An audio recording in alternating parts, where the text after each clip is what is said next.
Good afternoon, everyone, and welcome to today's COVID-19 update briefing. In the battle against COVID-19, Illinois has set a few records in the last few days. Records that have established our state once again as one of the best performing states in the nation. Over the weekend, we reported more than 74,000 tests in a one-day period, a new high. We're now averaging over 52,000 tests each day, among the top testing states in the nation. And we are one of the first states to surpass 5 million tests since the onset of this pandemic. At this point, we are by far the best testing state in the Midwest and the best testing state between the two coasts. Why is this important? Because those accomplishments contribute mightily to our ability to monitor and squash the spread of the virus in our communities. Together with targeted mitigations, our testing leadership means that Illinois has had the lowest positivity rate among all of our neighboring states for the last few months. And with Region 4 and Region 7 reducing their infection rates substantially, we have seen positivity rates decline in 8 of our 11 regions over the last week alone. That said, one of our regions, Region 1 in northern Illinois, which includes Rockford, Dixon, and Galena, has continued to climb toward the 8% threshold at a concerning rate, now sitting at a 7-day average of 7.5% as of today's data. IDPH has reached out to county health officials to discuss preventative measures that can be taken at the local level to avoid additional mitigations in their communities. To area residents in Region 1, please wear your masks. Encourage others to wear masks. Watch your distance, wash your hands, and get your flu shot now to make sure that if you get COVID-19, it won't be much worse than it otherwise could be. You don't have to take my word for the fact that you can lower your positivity rate. Just look at Region 7, that's Will and Kankakee counties, which brought their positivity rate average down and were able to return to the Phase 4 mitigations of our Restore Illinois plan last Friday. That region is now sitting at a 5.7% average. Or look at Region 4, Metro East. After reaching a positivity rate as high as 10%, and despite bordering Missouri, which has a 12% positivity rate, Region 4 has brought its average down to 7.3% as of today. They may be on their way down to 6.5% and a removal of regional mitigations. We're all rooting for Metro East. You're so close and you're heading in the right direction, and I'm hopeful that local law enforcement, local elected officials, and local public health officials will work together to help enforce the guidance on capacity limits and encouraging masking and distancing. Our state is among the best in class when it comes to fighting COVID-19 because we've put people first. We've made sure that tests and treatment are available to anyone who needs them. We've worked to protect Illinoisans from the worst effects of the financial downturn, and we've consistently encouraged the mitigation efforts that we know work, and that's masks, of course, distancing, and hand washing. And it's with those same tools that we'll find our way out of this pandemic and through this difficult time. So thank you, and with that, I'd like to turn it over to Dr. Ngozi Ezike, the Director of our Department of Public Health. Doctor. Thank you, sir. So good afternoon. We continue to see good testing numbers in Illinois. In the last 24 hours, 46,391 labs were reported for a total of 5,231,607 tests. Today, we are reporting 1,848 new cases of COVID-19 for a total of 279,114 confirmed cases. I need to add here that these 1,848 individuals that were diagnosed with COVID did not choose to get COVID. They didn't want to get COVID. They are not bad people for catching the virus. We need not point fingers or vilify people who test positive. Truly, we should actually be thanking everyone because they went and got a test. And we especially want to thank them for staying home and being isolated while they have this virus. Some people have become a bit numb to the numbers, but I want to remind people that COVID-19 can have severe consequences, definitely in the short run and to be seen in the long run. Since yesterday, we've lost an additional 22 lives. That brings our total to 8,508. 1,563 people in Illinois were reported to be in the hospital overnight with COVID-19, and of those, 351 patients were in the ICU, and 144 patients were on ventilators. Until there is a vaccine, your mask and social distancing are your best protection against COVID-19. As always, keep wearing those masks. Watch your distance and wash your hands. And I'm going to add this every time as well. Please get your flu shot. Thank you. Gracias al gobernador por su liderazgo durante estos tiempos difíciles. Seguimos viendo buenos números de pruebas en Illinois.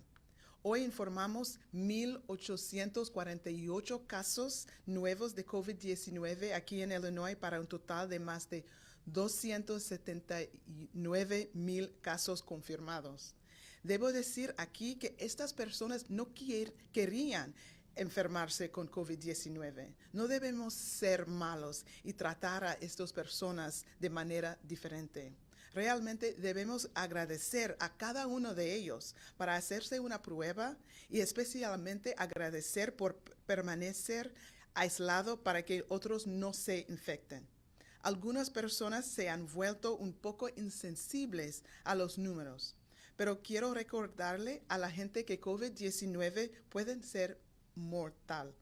Desde ayer hemos perdido 22 vidas adicionales para un total de más de 1,800 muertes. Se informó que 1,563 personas en Illinois estuvieron en el hospital durante la noche con COVID-19. De ellos, 351 personas estaban en la unidad de cuidados intensivos y 144 pacientes estaban en ventiladores. Hasta que haya una vacuna, su máscara y distanciamiento social son su mejor protección contra COVID-19. Como siempre, use su máscara, cuide su distancia y lávese las manos. Y voy a pedir esto cada vez, por favor. Vaya a obtener su vacuna contra la influenza. Gracias. And with that, I will turn it over to Governor Pritzker. Thank you, Doctor. Happy to take questions from members of the media. Sarah? Yeah. Yep, we're gonna tell at 12:30, they're gonna announce whether or not the police officers are gonna be charged Yes. in her death. What have you done to prepare in the city of Chicago and the state in case there's some civil unrest? Sure. Well, first of all, as always, I've been working with our municipal leaders. I've spoken with mayors throughout the state and met with the mayor of Chicago yesterday morning. We have all along had plans in place to be supportive to our municipalities with both state police and potentially National Guard. And so we've got the National Guard at a state of readiness. We have our state police alerted that there may be a decision that will come down 12:30 our time. And so we're preparing as best we can for the idea that there may be peaceful protests or something beyond that. Was Mayor Lightfoot receptive towards the National Guard? She hasn't been in the past. Yeah, I think that's not an accurate way to depict the discussions about this. I think she has always been of the opinion that we shouldn't bring the National Guard unless they're needed. And I think that's the right way to think about it. So she's been careful about when she's wanted to call the state and ask for help from the National Guard. We have the same mindset, I think, about this, which is we want to make sure that we're keeping the people of Chicago, and of course I have responsibility for the other municipalities all across our state. And so do state police, and so do the National Guard. And so we're working together hand in hand to make sure that we bring the right resources in the event that we need them. A question from Telemundo on this issue. Yes. Saying, do you have a message for Illinois residents as we await this decision? I think I'm hopeful that the decisions that are made in this case are ones that take into account the terrible circumstances that occurred here, that Breonna Taylor was innocent, that she was gunned down in her own home, she was unarmed. This is just, it's one of these circumstances that I think is upsetting to almost anybody that looks at what happened here. And so, having said that, I await the decision. I don't know which way it will come down, but I know that we all pray for her family, and of course, I think we all grieve for the loss of an innocent young woman. What's your message, though, to people out there that if the decision is not, goes one way or not favorable, what's your message to those out there that may take the streets? Well, depending on how this comes out, I think for anybody who would take to the streets, I would suggest that we will protect their right to free speech. We will protect their right to protest. But we will also stand against anyone who is intending to loot or intending to cause violence or to cause mayhem. And I'm hopeful that everybody will listen to that. But I'm awaiting the decision that comes down in Louisville with, some concern, and of course with uppermost in my mind, keeping the people of Illinois safe. Okay, a lot of IHSA directors are saying that, now that our positivity rate is low compared to other states, which is good news, that's good news, is it a time to let us, or let, not us, the state go back to playing high school football, soccer, and girls volleyball? Well, I appreciate your asking about that, and I know that every day you've asked about that, and I know that's of great concern to you personally too. A lot of people in the state. Yeah, and I'm just saying I appreciate you asking it, and I let me begin by saying that as you know, many sports are being played and are allowed this fall. At baseball, for example, softball, tennis, fishing, swimming, cross country, track, many others. There are many others. And I think it's important for people to recognize that the sports that aren't being played this fall have been moved to the spring. It's not that we've said you can't play them, but they're not being played this fall because the doctors have said that the high contact sports, the ones that pose the most risk of transmitting COVID-19, shouldn't be played right now. And so, having said that, we're working hard to keep our children, keep their families safe, to make sure that we're not getting this virus transmitted. My number one priority here is to make sure that we could allow in-school learning and not add other dangerous activities on top of what already would be, some risk that would be taken by those who will go back into the classroom. We want people to go back into the classroom, and that's the high priority. Everybody wants that. Yes. What's the metric gonna be, though? I talked about Governor Cuomo, his 2% positivity rate and under. Yep, He yeah. let in-person learning. I know you've left it up to superintendents all over the state. I think that's a good thing, but is there gonna be a point in time when you have to stand up and say, let's get back to class? As I said to you, We don't have too much power, and I don't think we're ever gonna go back. as I said to you before, I would love it if we could get below 2%. That would be terrific. We are not anywhere near that right now. And what has happened is that Illinois, even though we've got the best positivity rate among all of our neighboring states, it's still a concerning positivity rate. And you just heard me talk about a particular region that's heading in the wrong direction. We've got another one that's still under additional resurgence mitigations. And there really isn't anywhere in the state that has met what you've described as the New York model, the 2%. As we move in that direction, if we can move in that direction, right now we're about steady. We've moved down some, but over the last few days, the 7-day positivity average has been about steady at about 3.5, 3.6. And you know, I'm focused on just bringing those numbers down. But again, as I have said to you time and time again, you know, our schools are a priority. We want to make sure that kids are back in school. There are many kids who are in hybrid programs and many kids who are not at all in school. They're just in e-learning. And the further we can drive this positivity rate down, the more I'm looking forward to the idea that kids will be able to get back in school. Question on unemployment. Man just filed a lawsuit claiming that a glitch within the state system prevented him from getting thousands of dollars in benefits. He says he was forced to file this legal action against the state because IDES just isn't responsive. What do you say to that? I don't know about the particular lawsuit, and I really can't comment about pending legal matters.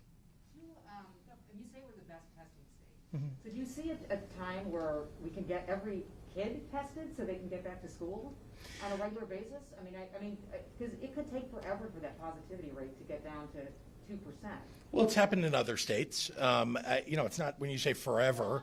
We're not talking about the next month or. We were at one time, as you know, this summer down to 2.6% positivity. And unfortunately, what we've seen is there are certain places, certain types of activities that have caused more outbreaks than other types of activity, and they've happened more in certain regions than others, and those activities and those regions have driven the entire state up. We're now trying to bring it back down again. Remember, we're weighing a lot of things in the mix here, but here's my number one concern, and that is we have lost 8,500 lives in this state. And literally tens of thousands of people have become seriously ill and continue to have problems with COVID-19 even if they've recovered. And so my number one concern is just preserving life, preserving people's health, and trying to balance the interests that we all have. Again, highest on that priority list is, you know, making sure that we can keep our economy moving and putting kids back in school. You mentioned the lives lost here in Illinois. We just, of course, passed 200,000 as a nation. Do you think people are becoming numb to these numbers? And are you worried, especially as we move into the colder months, when now is the time to really get this under control according to most health experts? Look, I think, yes, I mean, the sheer numbers are just almost hard to imagine, right? This is like all the people who died in World War II, right? I mean, it's an unimaginable number. And it is weighing on people that they just can't, it's almost that people don't want to deal with that number. It's so big. I do think, though, that it's not that they're ignoring the virus because of the big number. I think what you're seeing is more and more people who know somebody who either died from the virus or got sick from the virus and is still suffering from it. And as that happens to people even who've been denying that they should wear a mask and denying that this is a real disease, I think those people have changed their minds, many of them. They've come to understand that when it's somebody close to you or somebody you know that has died or gotten significantly ill, that has an effect on how you feel about it and whether you think it's real. And so unfortunately, as the numbers grow, maybe people aren't focusing as much on how big that number is, but they are focusing on the fact that they know somebody in their community who's suffered from it. You want to comment on Gail Sayers? I do. Look, I grew up a fan of actually, in particular, of Gail Sayers. And I just, you know, there are a few people in sports history that truly, I think everyone who loves the sport, particularly of football, looks up to and thinks of as a hero in the sport. And Gail Sayers is one of them. And so I'll have more to say about him because I do feel deeply a loss of somebody who played for a team and loved the sport and was a hero to so many. But I just want to express to his family and to all of his friends and frankly to all of the fans out there, my sorrow, my condolences. Speaking of football, former NFL linebacker John Bolchuk, he graduated from Marian Catholic, now coaches at Loyola Academy. He has invited you to out one of their practices, meet some of the parents and some of the kids. Would you be willing to do that as you? I've been to many football games. I've met a lot of parents and high schoolers. I appreciate the invitation. Always happy to get an invitation like that, but I can't tell you whether I could visit that or not. It's, we're pretty busy with a few other things you've heard me talk about today and over the last 6 months. But look, I understand that he's somebody who would want to use that circumstance to try to convince me of something. And let me be clear. I am listening to the experts. There is not something, I do not know I was not the one who decided that swimming ought to be something that gets played, cross country meets run. I'm listening to the experts, and what they're telling me is that football, a high contact sport, is more dangerous than other sports, and that's why they'll be able to play in the spring. Hopefully because we'll have more treatments available, and I think we're all praying that we'll have a vaccine. So you can say that with 100% certainty that we'll play in the spring? Like I said, with the hope that there are greater treatments and a vaccine. I think we all are praying for that. That's one of the reasons why postponement made sense. I'm sorry. Yeah, that's okay. Sports-related question. So you don't have to apologize. Your daughter has been involved in. I didn't hear what you said. There are reports that your daughter has been involved in equestrian events during Again, I'm sorry to ask about family members, but do you have a response to people saying that that's hypocritical while other sports are not allowed? Well, let me begin by saying that attacking my daughter for playing in a sport that is allowed, that the doctors have said that people can play this fall, is something that I think people need to recognize as inappropriate. Bringing our family members into politics, inappropriate. The fact that people protested in front of a state employee's house over the last few days, scaring their children, creating an awful circumstance for them. I mean, that's very inappropriate. And I think that people have to understand that what I'm focused on, again, with all of this, is saving lives, is making sure that we're keeping people healthy. The fact that people want to get personal is disturbing in the context of the fact that people are dying. Maybe people ought to step back a little, ask themselves, what is this all about? All right, thank you, everyone. Which Thank you. employee Thank you, Governor. was harassed? Governor Pritzker, can you tell us?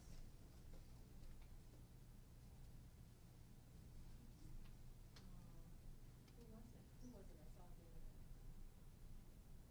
I guess I could look on my iPad here. I think we feel that, because he's controlling our kids, that's the. Yeah, what's But their she's employee was claiming. harassed? Why? Why were they harassing their employee? I don't know, I've never heard that before. That was the There was a protest out. Two November. Sounds wasn't there out the other day. It was like 2 days ago. State Well, employee. do them about one. You can either a house person or a school person. Maybe the state board of ed. I think it was a state board of ed. And they harassed our kids? They outside the house. The state board of ed doesn't, they're not, They don't listen. it's the superintendent, it's your local school board that's in charge of whether or not you go back to school. That is the name. Right.